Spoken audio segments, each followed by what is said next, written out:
Hello, everyone, and welcome back to Ms. Dina English. I'm Dina, and I'm so happy that you decided to spend a little time with us today.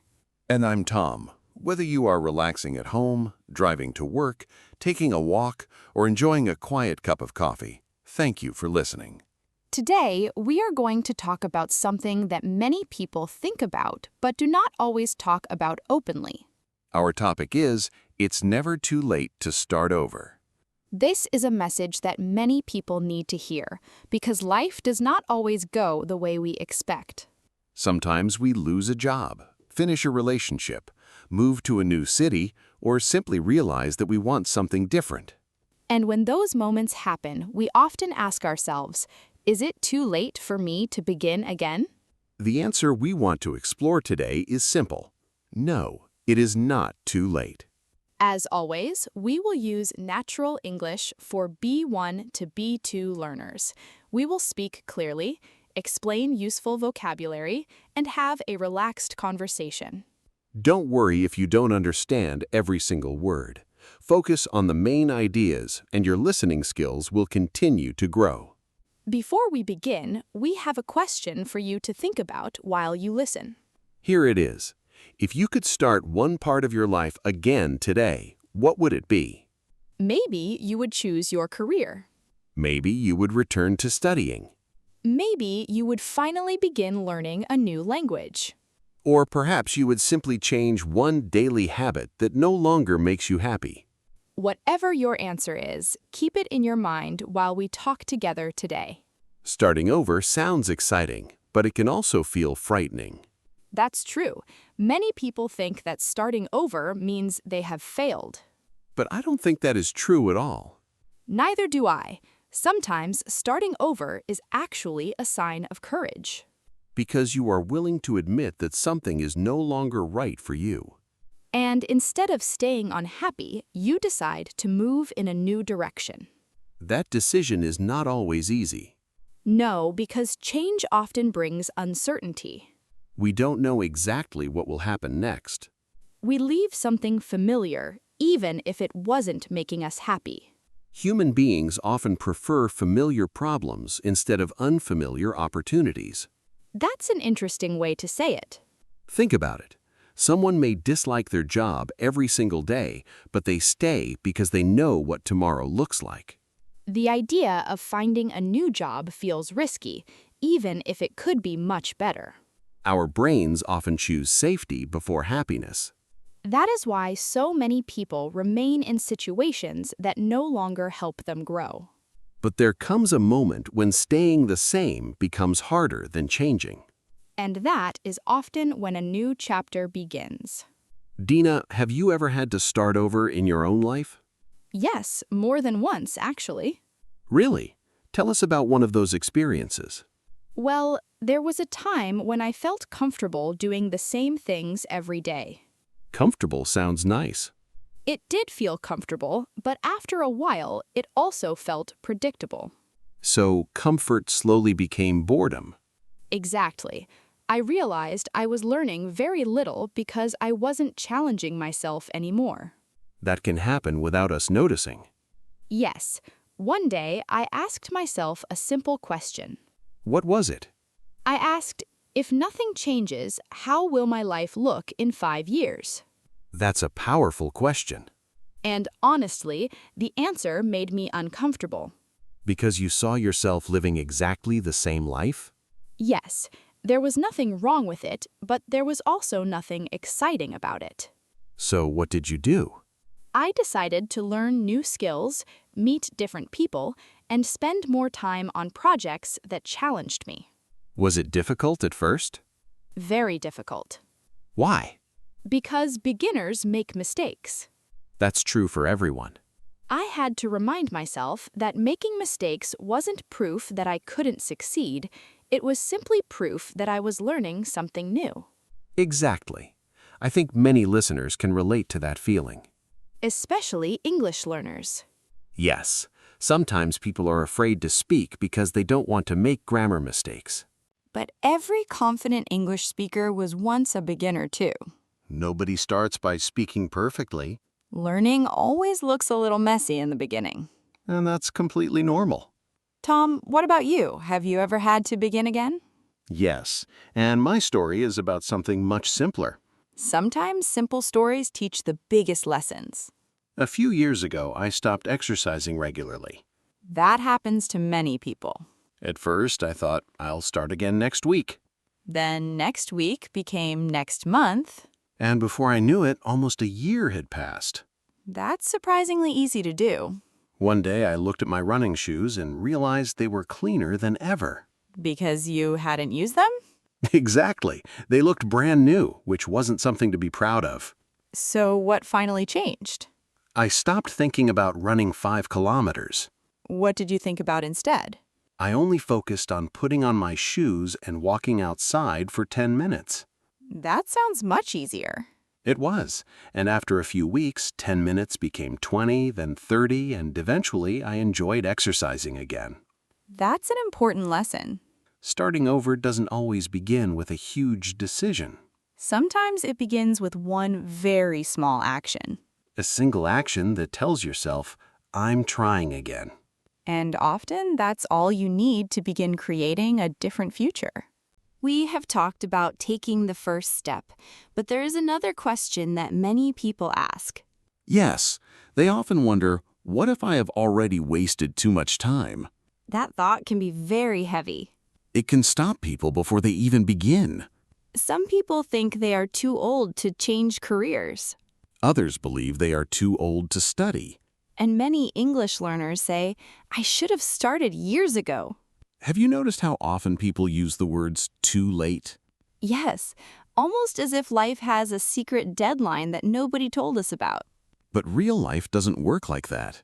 Everyone follows a different timeline. Some people discover their passion at 20.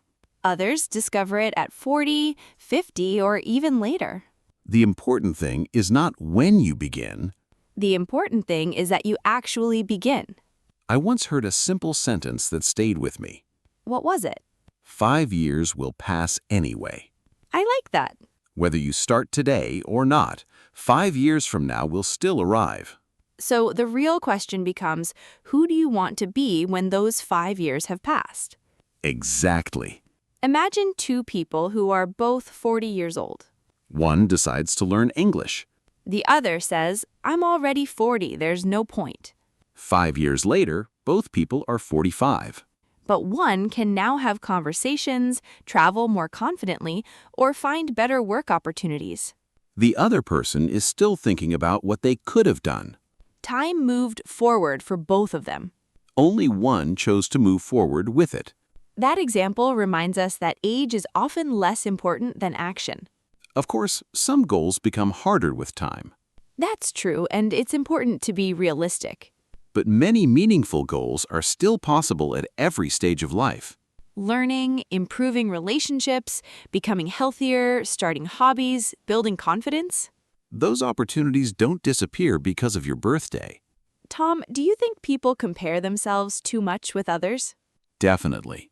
Social media probably makes that even more difficult. It does. We often see someone's success without seeing the years of work behind it. We compare our beginning with someone else's middle. Or even with someone's best moment. That's never a fair comparison. Everyone has challenges that other people cannot see. Sometimes the happiest-looking person is quietly dealing with difficult problems. And someone who looks very successful may still feel uncertain inside. That's why comparing lives is rarely helpful. A better question is, am I improving compared with last year? I like that because the competition is with yourself. Exactly. Let's imagine one of our listeners. Good idea. Her name is Anna. She's 38 years old. She has worked in the same office for 15 years.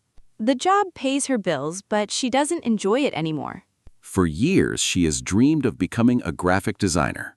Every time she thinks about it, another voice appears. The voice says, "You're too old. Younger people already know more than you." So she closes her laptop without learning anything. A year passes. Then another year. Finally, one evening, she decides to study for only 20 minutes. Just 20 minutes. The next day, she studies again. Some days she only watches one short lesson. Other days, she practices for an hour. After several months, she notices something interesting. She isn't an expert yet. But she is no longer the person who was afraid to begin. Her confidence grows because she kept showing up. That's an important expression. Yes, to show up doesn't only mean arriving somewhere physically. It also means continuing to make an effort, Even when progress feels slow. especially when progress feels slow. Another mistake people make is waiting to feel completely ready. I know that feeling very well. We tell ourselves, I'll start when I have more confidence. Or I'll begin when I know enough. But confidence usually comes after action. Not before it. Think about riding a bicycle. Nobody becomes confident before getting on the bike. You become confident because you practice. Sometimes you even fall a few times first. Hopefully not too many times. Yes, your knees might disagree with that plan. The same idea applies to speaking English. You don't become confident by waiting. You become confident by speaking a little more every week. Mistakes are not signs that you should stop. They are signs that you are participating. That's a much healthier way to think. Starting over doesn't require perfection. It requires patience. It requires curiosity. And perhaps most importantly, it requires giving yourself permission to be a beginner again. Because every new chapter starts with someone who doesn't know everything yet. And that's exactly where meaningful growth begins. As we come toward the end of today's conversation, let's remember one important idea. Starting over is not about becoming a completely different person. It is often about becoming a more honest version of yourself. A version that listens to what truly matters. Sometimes people ask, how do I know if it's really time for a new beginning? There isn't one perfect answer. But there are a few signs that can help. One sign is when you keep imagining a different future, Another sign is when you feel that you have stopped growing. or when every Monday feels heavier than the last one. Of course, every difficult week doesn't mean you should change everything. That's true. Life naturally has stressful periods. But if the same feeling continues for months or years, it may be worth asking yourself some honest questions. Questions like, what am I avoiding? Or, what am I waiting for? Sometimes the answer surprises us. We realize we are not waiting for the perfect opportunity. We are waiting to stop being afraid. But fear doesn't always disappear before we act. Often it becomes smaller after we act. That's an important difference. Courage is not the absence of fear. Courage is moving forward even while fear is still beside you. Dina, if someone listening today feels nervous about making a change, what would you say to them? I would tell them not to think about changing their entire life tonight. Just one small piece? Exactly. Ask yourself, what is one action that future me would be thankful for? That's a beautiful question. Maybe it's sending one application. Maybe it's opening an English book. Maybe it's making one phone call. Or having one honest conversation that you've been avoiding. Small actions often create big turning points. Because they change the direction of our lives little by little. Let's review some useful vocabulary from today's episode. The first word is chapter. A chapter is a period or stage in your life. For example, moving to another city was a new chapter in my life. Another useful word is uncertainty. Uncertainty means not knowing exactly what will happen. You could say, starting a new job brings excitement and uncertainty. Our next word is courage.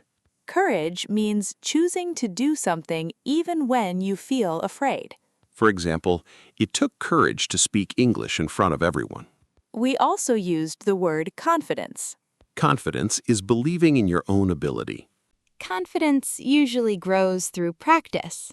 It rarely appears all at once. Another important expression is show up. It means continuing to make an effort consistently. You can say, I showed up every day, even when I didn't feel motivated. We also talked about timeline. A timeline is the schedule or path that events follow. Everyone has a different timeline in life. Finally, we used the word beginner. A beginner is someone who has just started learning something new. There's nothing embarrassing about being a beginner.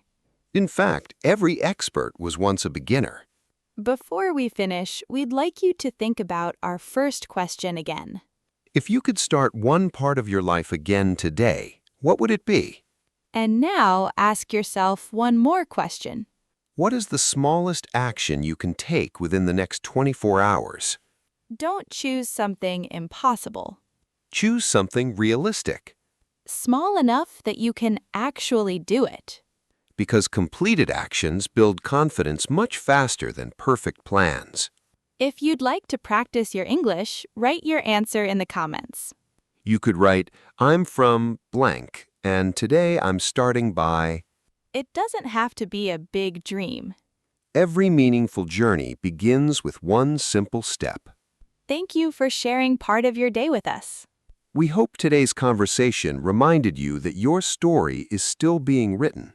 No matter how old you are or where you are in life, another chapter can always begin. Be patient with yourself, keep learning, and don't be afraid to start again. Take care of yourself, keep practicing your English, and remember that progress is always possible. We'll see you in the next episode of MS Dina English. Bye for now.